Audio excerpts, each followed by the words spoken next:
Hello, this is Sam Philosopher signing in again, and today I'm going to start a new series of videos called Unveiling Progressivism, and the reason why I'm doing this is for two reasons. One, I'm doing it for a youth class that I'm giving, you know, um, every every Friday or every other Friday. And I'm gonna be giving this class. And the second reason is because I believe that progressivism today is still a mystery to some. No, many hear the word progressivism and do not have a great grasp on what it means. No, my goal is with the series of videos is to demystify progressivism because I believe it's extremely relevant that we do, especially to understand the politics of today. Before we talk about progressivism, it's very important that we get a historical perspective. I'm going to look back at before the progressive era of at the dawn of the 20th century, going back to the start of the foundation of the country, the founding of this country. In order to tell the difference of what's going on in government today, we need to look at the original model as explained by the founding fathers. In an article recently wrote, um, um, it's called "Nature of the Beast." I give it in a nutshell. I gave the original model in a nutshell. I said, I'm quoting, "Our form of government is still a pyramid. But it's a distinct one. It is a divided pyramid. At the top is the federal government, and its powers are divided amongst three branches. The judicial, executive, legislative branches. Furthermore, their powers are divided amongst the states. Lastly, the states proper are divided amongst the municipalities. The separation of powers provides us with a system of checks and balances. The three branches of the federal government would balance each other out. In turn, the states will balance the federal government and the local government will balance the states.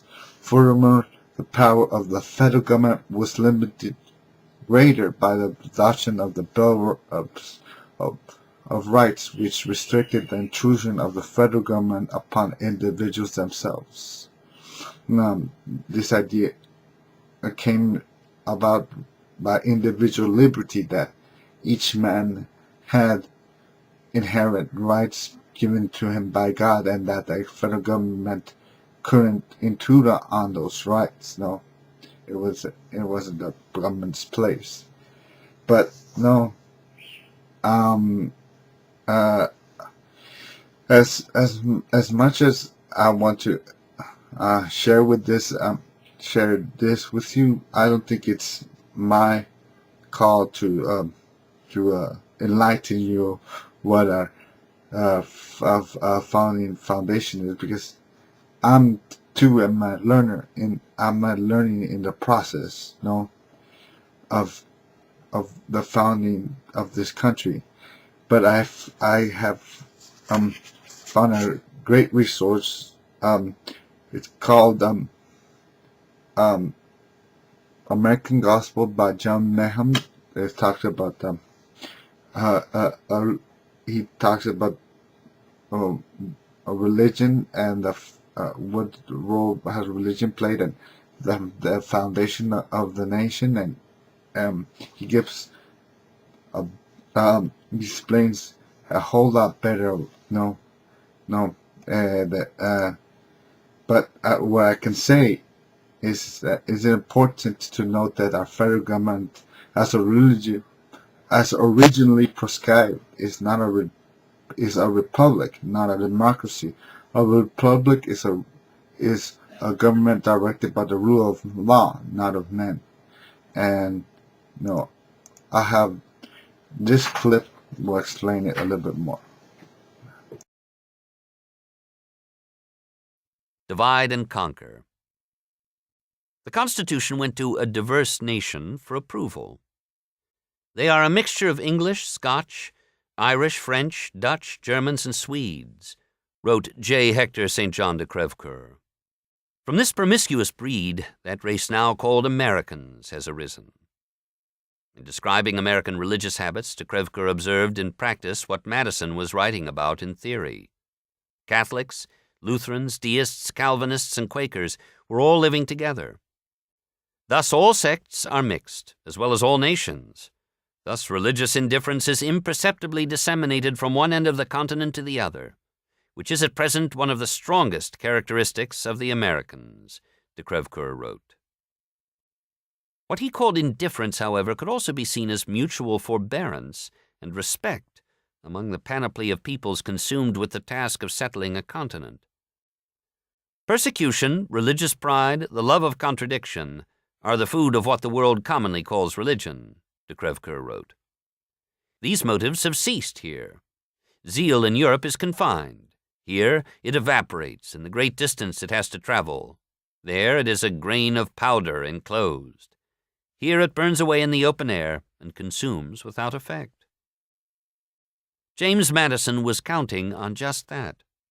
In Federalist No. 10, published on Thursday, November 22, 1787, he made the critical distinction between a democracy and a republic, a distinction that would protect the rights and freedoms Americans think of as hallmarks of American democracy. In a republic, the business of government is delegated to a few representatives of a people spread out over a large space. These two characteristics, delegated power and geographic scope, stood the best chance, Madison wrote, of curbing the excesses of momentary passions and checking the interests of motivated factions. In Madison's view, the American Constitution offered a Republican remedy for most of the problems likely to afflict a growing national enterprise like the United States. The Senate would balance the House, the presidency, the Congress, the judiciary, the legislative and executive branches, the states, the federal establishment. In making his case for curbing the power of a handful to impose its will on the rest of the nation, Madison turned first to something he knew was close to the hearts of his readers: religion. A religious sect may degenerate into a political faction in a part of the Confederacy, Madison wrote, but the variety of sects dispersed over the entire face of it must secure the national councils against any danger from that source. The diversity of interests and of checks and balances, Madison was saying, would keep a particular extreme cause from overwhelming the general good. Such was the genius of the Republic. As much noise as a given faction or party or church might make over an issue, that faction or party or church was constrained by the Constitution from carrying the day unless it could convince enormous numbers of people in different states and at different levels of government of the wisdom of its cause. To use Madison's imagery, a brush fire in one part of the Union had little chance of burning out of control nationally without widespread support, which would mean the brush fire was not a brush fire, but the will of a great number of people. Madison opened his argument with religion, but moved quickly to other issues as well. A rage for paper money, for an abolition of debts, for an equal division of property, or for any other improper or wicked project will be less apt to pervade the whole body of the Union than a particular member of it, in the same proportion as such a malady is more likely to taint a particular county or district than an entire state. A shrewd insight into human nature and into politics. Religion remained an abiding concern of Madison's, though, and in an October 1787 letter to Jefferson, Madison wrote, "When indeed religion is kindled into enthusiasm, its force, like that of other passions, is increased by the sympathy of the multitude. But enthusiasm is only a temporary state of religion, and while it lasts, will hardly be seen with pleasure at the helm. In a way, Madison and America needed de Crèvecoeur to be right. The more churches there were, the less chance there was of any one faith coming to play too large a role in politics. Divide et impera, divide and conquer, the reprobated axiom of tyranny, Madison wrote Jefferson, is under certain qualifications the